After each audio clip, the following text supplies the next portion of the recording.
Hello everyone, আসসালামু আলাইকুম। আজকের রেসিপি নুডলসের পাকোড়া। অল্প সময়ে তৈরি করা যাবে। রেসিপিটাও খুবই ক্রিস্পি আর এটা ছোট বড় সকলেরই ভালো লাগবে। বিকেলের নাস্তায় বা বাচ্চাদের টিফিনে এই পাকোড়াটা ঝটপট তৈরি করতে পারেন। আশা করি সবার ভালো লাগবে। তো চলুন তৈরি করে নিই নুডলসের পাকোড়া। তো আমি একটি ফ্রাই প্যানে 2 কাপ পরিমাণ পানি দিয়েছি। পানিটা ফুটে উঠলে এখন দিয়ে দিব নুডলস 2 প্যাকেট। তো আমি এখানে ম্যাগি নুডলসটা ইউজ করেছি। নুডলসটাকে ভালো করে নেড়ে চেড়ে সেদ্ধ করে নিব।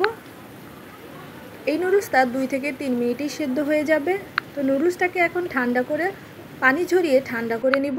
তো দিয়ে দিলাম পেঁয়াজ কুচি, কাঁচামরিচ কুচি, মরিচের গুঁড়া, স্বাদ মতো লবণ আর যে নুডলসের প্যাকেটে যে মশলাটা থাকে সেই মশলাটা।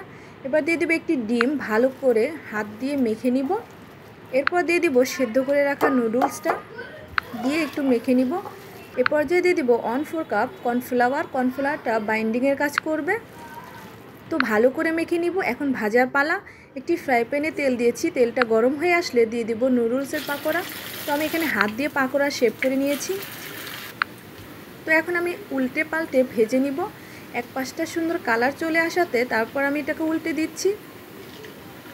তো এপিট ওপিট করে ভালো করে ভেজে নিব যতক্ষণ না সুন্দর লুক চলে আসছে, একটা কালার চলে আসছে। এখন আমি নামিয়ে নিচ্ছি। তো দেখতেই পাচ্ছেন কত সুন্দর পাকোড়া হয়েছে।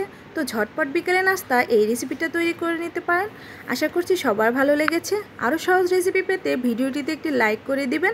এতক্ষণ ধরে রেসিপি দেখার জন্য অনেক ধন্যবাদ। আজকের ভিডিও পর্যন্ত, আল্লাহ হাফেজ।